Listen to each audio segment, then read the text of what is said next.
700 বছরের পুরানো একটা গল্প। দিমাশকের কোনো নির্জন এলাকায় এক বুড়ি মহিলা থাকত যে দীর্ঘদিন ধরে এক ভয়ঙ্কর রোগে আক্রান্ত ছিল। রোগটা তার শরীরকে দুর্বল করে দিয়েছিল আর কষ্টটা তার রূপ পর্যন্ত ক্ষতবিক্ষত করে দিয়েছিল। কাছাকাছি সব হেকিম চেষ্টা করেছিল, কিন্তু সবাই অসহায় হয়ে গিয়েছিল। শুধু একজন হেকিমই ছিল যে তার রোগীর চিকিৎসা করতে পারত, কিন্তু সে অনেক দূরে বাগদাদের এক বিখ্যাত শহরে থাকত।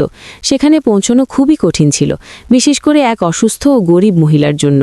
এই যুগে যদি আপনি বুঝতে চান, তাহলে এভাবে বুঝুন যে যেন কোনো ব্যক্তি পাকিস্তান বা ভারতে কোনো ভয়ঙ্কর রোগে আক্রান্ত হয়, আর সেই রোগের একমাত্র বিশেষজ্ঞ ডাক্তার শুধু আমেরিকায় থাকে।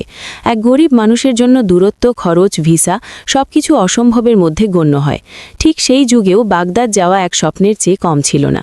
সেই বুড়ি মহিলার আল্লাহর ওপর ঈমান এতটা মজবুত ছিল যে সে প্রতি অবস্থায় এটাই বলতো, আল্লাহই আমার রক্ষক, তিনিই সেই হেকিমকে নিজে এসে আমার ঘরে পৌঁছে দেবেন, এবং এর কারণও আল্লাহই বানাবেন। তিনিই আমার মালিক ও স্রষ্টা। কিন্তু মনে রাখবেন, আল্লাহর কুদরতের কোনো সমকক্ষ নেই। তিনি যা চান, যখন চান, যেভাবে চান করতে পারেন। তিনি অসম্ভবকে মুহূর্তে সম্ভব করে দেন, আর এমন কারণ সৃষ্টি করে দেন যার কল্পনাও মানুষ করতে পারে না। ঠিক এই বিশ্বাসই এই গল্পের ভিত্তি। তাই বন্ধুরা, সেই যুগটা এমন ছিল যখন যাত্রা উট ও ঘোড়ার উপর করা হতো, কিন্তু সেই মহিলার কাছে না ছিল বাহন, না ছিল সামান। রাস্তাগুলো দীর্ঘ ও কঠিন ছিল, কিন্তু তার বিশ্বাস বলতো যে যদি কেউ তাকে বাগদাদ পর্যন্ত পৌঁছে দিতে পারে, তাহলে তিনি শুধু আল্লাহ, অথবা আল্লাহ সেই বিখ্যাত হেকিমকে নিজেই তার কাছে পাঠিয়ে দেবেন। সে প্রতিদিন তার মেয়েকে এটাই বলতো, আমাকে ঠিক সেই হেকিমের কাছ থেকেই চিকিৎসা করাতে হবে, এবং আমার রবই তার কারণ বানাবেন। তার মেয়ে প্রায়শই মায়ের কথায় হেসে দিত, কারণ তাকে এসব একটা স্বপ্ন মনে হতো। কিন্তু আল্লাহ যা করেন তা মানুষের বুদ্ধির ঊর্ধ্বে হয়। বুড়ি মহিলা পাড়ার ধনী লোকদের কাছে সাহায্য চেয়েছিল, কিন্তু কোথাও থেকে কোনো ইতিবাচক জবাব পায়নি। সে ব্যথা ও হতাশার মাঝে অসহায় জীবন কাটাত। তার এক মেয়ের সাথে গরিবী ও ভয়ঙ্কর রোগের মোকাবিলা করতে করতে সে দিন দিন দুর্বল হতে থাকত। রোগটা এতটা বেড়ে গিয়েছিল যে এখন না ইবাদতের শক্তি অবশিষ্ট ছিল, না খাওয়া দাওয়ার সাহস। কখনো খেয়ে নিত, কখনো শুধু পানিতে দিন কাটাত। কিন্তু এসবের মধ্যেও সে আল্লাহর দরবারের দরজা খটখটানো ছেড়ে দেয়নি। সে সবসময় তার রবের কাছে শিফার দোয়া করত। বিশ্বাসের সাথে, ধৈর্যের সাথে সময় কাটতে থাকত। আর তারপর এক রাতে, যখন চারদিকে নিস্তব্ধতা ছড়িয়ে পড়েছিল আর পুরো পাড়া ঘুমের কোলে ছিল, হঠাৎ দরজায় জোরে ধাক্কা পড়ল। বাইরে থেকে একটা আওয়াজ এলো, বোন, কিছুক্ষণের জন্য জায়গা পাওয়া যাবে কি? সকাল পর্যন্ত থাকতে হবে। সেই মহিলা ভাবল হয়তো কোনো মুসাফির, যে এই নির্জন সময়ে সাহায্য চাইছে।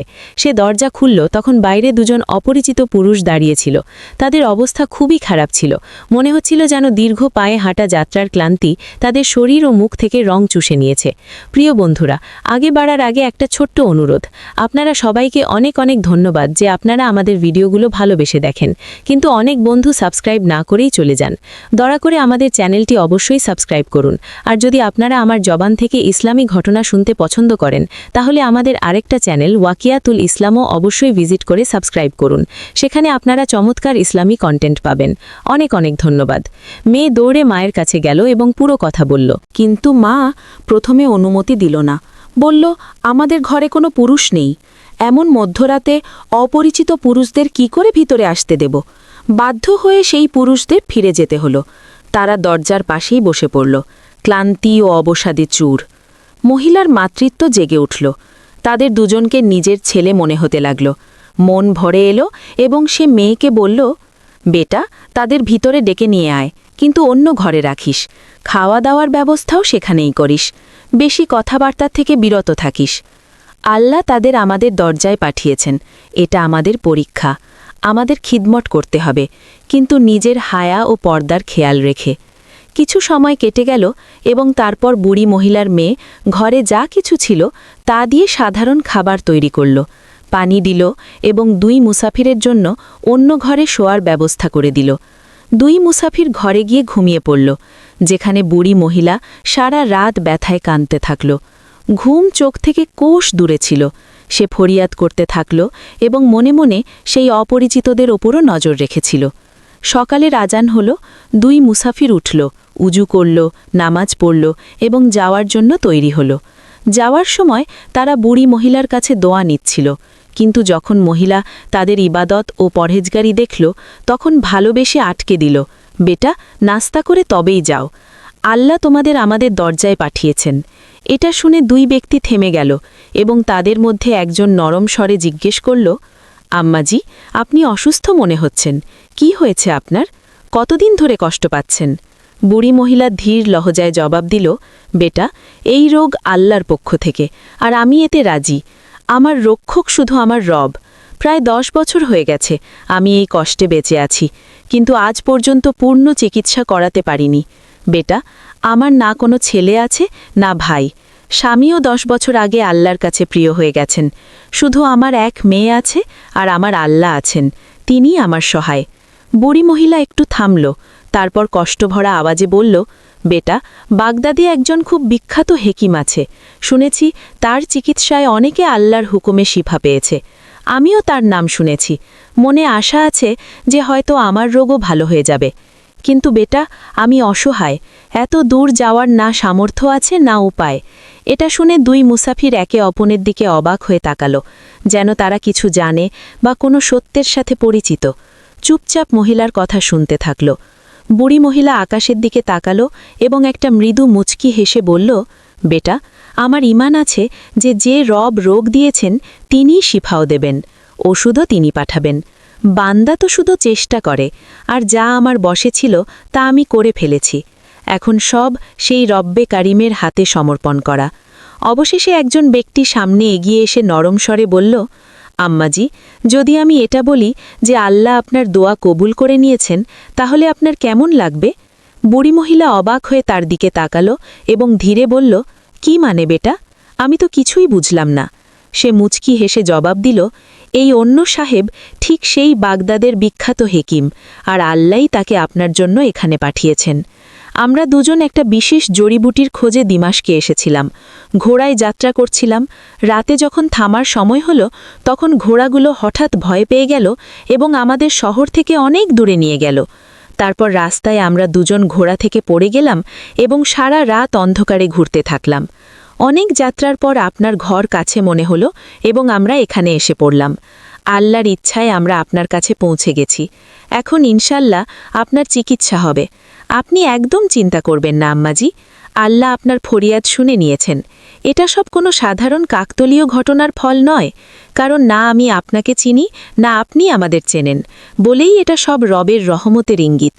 সুতরাং দুই মুসাফির নাস্তা করে নিল, তারপর বুড়ি মহিলার পূর্ণ চেক আপ করল এবং তারপর বিদায় নেওয়ার সময় তাদের মধ্যে একজন বলল, আম্মাজি, চিন্তা করবেন না, আপনার চিকিৎসা এখন এই ঘরেই হবে।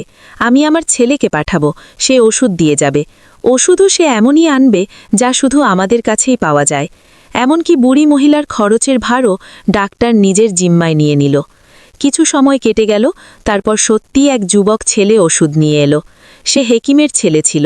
ওষুধ দেওয়ার পর যখন সেই যুবক বুড়ি মহিলার মেয়েকে দেখল, তখন মনে কিছু অনুভব করল। আসলে হেকিম তাকে ওষুধ দেওয়ার সাথে সাথে বউয়ের জন্য মেয়ে দেখার উদ্দেশ্যেও পাঠিয়েছিল, কারণ হেকিম সেই রাতেই মেয়েটির খিদমত ও মেহমানদারি দেখে মনে মনে বউ বানানোর নিয়ত করে ফেলেছিল। যখন হেকিমের ছেলে মেয়েটিকে দেখল, তখন তাকেও পছন্দ হয়ে গেল। হায়া ও গায়রতের যুগ ছিল। ছেলে চুপচাপ চলে গেল এবং বুড়ি মহিলাকে শুধু এতটা ইঙ্গিত দিল যে আপনার মেয়ে আমার পছন্দ, যাতে সে অন্য কাউকে হ্যাঁ না করে দেয়। বুড়ি মহিলার সাথে রিশতা পাকা হলো এবং কিছুদিন পর সেই নেক চরিত্রের মেয়েটির বিয়ে বাগদাদের বিখ্যাত ও ধনী হেকিমের ছেলের সাথে হয়ে গেল। মাত্র কয়েকদিনের চিকিৎসায় বুড়ি মহিলাও সুস্থ হয়ে উঠল। এখন সে তার মেয়ের সাথে বাগদাদে আরাম ও শান্তির জীবন কাটাতে লাগল। সে প্রতিদিন মেয়েকে এই নসিহতি করত, বেটি, সবসময় আল্লাহর উপর পূর্ণ বিশ্বাস ও দৃঢ় ভরসা রাখিস। যা কিছু হয় তা আল্লাহর হুকুমে হয়, তার ছাড়া আর কেউ কিছু করতে পারে না।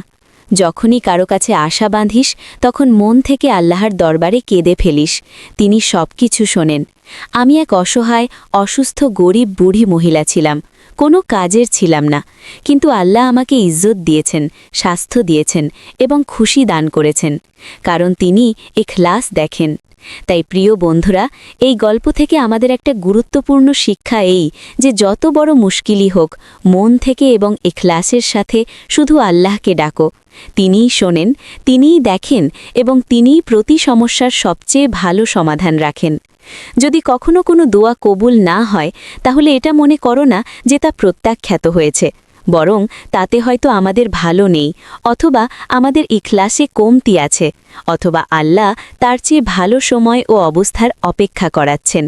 এবং বাচ্চাদের জন্য একটা সুবর্ণ শিক্ষা এই, ছেলে হোক বা মেয়ে, যদি পিতামাতার খেদমাত ও আনুগত্য মন থেকে করা হয়, তাহলে আল্লাহ দুনিয়া ও আখিরাতে এমন পুরস্কার দেন যা শুধু যোগ্যতায় পাওয়া যায় না।